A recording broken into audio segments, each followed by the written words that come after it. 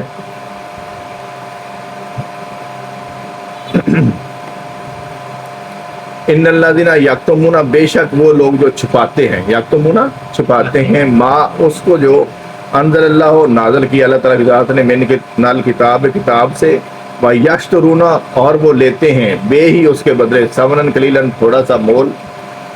اولئک یہ لوگ ما یاکلون نہیں بھر رہے، فی بطونہم اپنے پیٹوں میں، الا مگر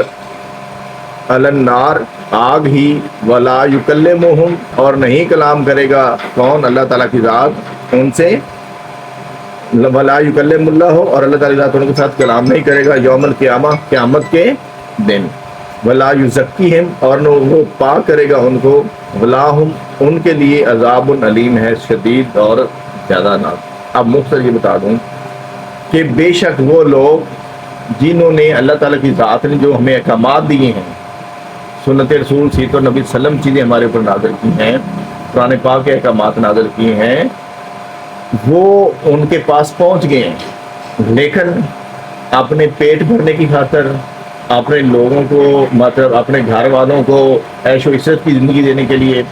آسائشیں دینے کے لیے، مطلب اپنا اس دنیا کے اندر ایک نام پیدا کرنے کے لیے، وہ جو حقیقی باتیں ہیں وہ اگر لوگوں تک نہیں پہنچاتے ہیں، اور ان کی عوض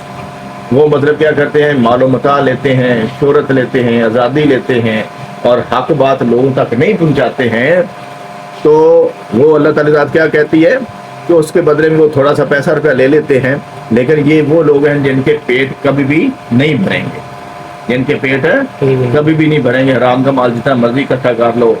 شراب جتنی مرضی پی لو، 2 نمبری کر کے جتنی مرضی تسی الیکشن جیت جاؤ، ٹھیک ہے، 2 نمبری کر کے یا زبردستی کر کے ظلم کر کے، لوگوں کی ننگی ویڈیوز بنا کر، لوگوں کو بلیک میل کر کے، لوگوں کے اوپر ظلم کر کے، لوگوں کے اوپر بندوق تان کے ان کے اوپر آپ ظلم تو کر سکتے ہیں، لیکن اللہ کہتی ہے کہ جو حق بات ہے اس کو چھپا کے آپ جو مال لیتے ہو اس سے آپ کے پیٹ بھرنے والے نہیں ہیں، سوائے اس کے کہ جو اللہ تعالیٰ کی ذات نے مطلب جہنم کا ایک لاوا تیار کرنا ہے، جو آگ تیار کرنی ہے وہ اسی مال سے تیار کرنی ہے جو آپ نے اس دنیا کے اندر غیر منصفانہ طریقے سے اور غیر شرعی طریقوں سے اور 2 نمبری کر کے جو کمانا ہے، وہ جو ہے اس سے کہ آپ کی جہنم کی آگ تیار ہوگی، ٹھیک ہے، اور پھر ان لوگوں کے ساتھ جو ہے اللہ تعالیٰ کی ذات قیامت والے دن بات بھی نہیں کرے گا، کیا نہیں کرے گا، بات بھی نہیں کرے گا، اور اس کو ان گناہوں سے پاک بھی نہیں کرے گا۔ کن لوگوں کو؟ جو کہ حق بات کا پتہ ہوتے بھی لوگوں کو نہیں بتاتے کہ یار یہ بات غلط ہے، جیسے رشوت لینا یا مطلب 2 نمبری کرنا، اپنا غلط کام کروانے کے لیے پیسے دے دینا، یا پھر جو ہے کہ رشوت لینا اور دینا دونوں مطلب جو ہے کیا ہے، ٹھیک ہے. تو اس لیے جو ہے کہ ان چیزوں سے اللہ تعالیٰ کی ذات نے منع کیا، ہمیں پتہ بھی ہے لیکن پھر بھی ہم دابردوس کرتے جا رہے ہیں. اب پیچھے یہ کہ اللہ ذات اس میں یہ بتا رہا ہے کہ ایک بندے کی مجبوری ہے کہ وہ صحیح کام کرنا چاہتا ہے لیکن پھر بھی اس کے ہاتھ باندھ دیے جاتے ہیں، اس کو مجبور کر دیا جیسے 2 نمبری کام کرنے کے اوپر، تو اس کے لیے اللہ تعالیٰ کی ذات نے چھوٹ دی ہے. ٹھیک ہے. اب اللہ کی ذات دیتی ہے کہ قیامت والے دن نہ میں ان لوگوں سے کلام کروں گا اور نہ ہی میں ان لوگوں کو گناہوں سے پاک کروں گا. کن لوگوں کو؟ جن کو اللہ تعالیٰ کی ذات کی حق بات کا علم ہوتا ہے لیکن وہ حق بات، سچ بات جو ہے وہ لوگوں تک نہیں پہنچاتے. کس کے لیے؟ پیسے کی خاطر، مال و متاع کی خاطر، اپنی مطلب جو ہے کہ ٹشن مشن کے لیے. تو اللہ تعالیٰ کہتی ان لوگوں کو جو ہے ایک تو ان کے اس مال سے پیٹ نہیں بھریں گے اور وہ جہنم میں جائیں گے، اور آخرت والے دن میں تو ان سے بات بھی نہیں کروں گا اور پھر کیا کروں گا، ان کو پاک بھی نہیں کروں گا ان گناہوں سے. اور ان کے لیے کیا ہے؟ شدید اور بہت بڑا دردناک عذاب. ان لوگوں کی بخشش نہیں ہے. کن لوگوں کی؟ جو کہ پیسے کے عوض قرآن پاک کی آیات کو بیچ دیتے ہیں، سیرت النبی صلی اللہ علیہ وسلم کی ذات اقدس کو، حدیث کو من گڑت کر کے یا 2 نمبر کر کے طریقے سے پیش کر دیتے ہیں جس میں ان کا اپنا ذاتی فائدہ ہوتا ہے. ان لوگوں کے لیے کوئی معافی نہیں ہے. باقی سبھی کے لیے معافی کے چانسز ہیں کہ اللہ تعالیٰ کی ذات جو ہے قیامت والے دن ان کو پاک کر دے گا ان گناہوں سے. اللہ تعالیٰ کی ذات ہمیں عمل کی توفیق عطا فرمائے اور پاکستان کو اور پاکستانی عوام کو یزیدی قوتوں سے، شر شیطان اور شر انسان سے محفوظ رکھے. آمین.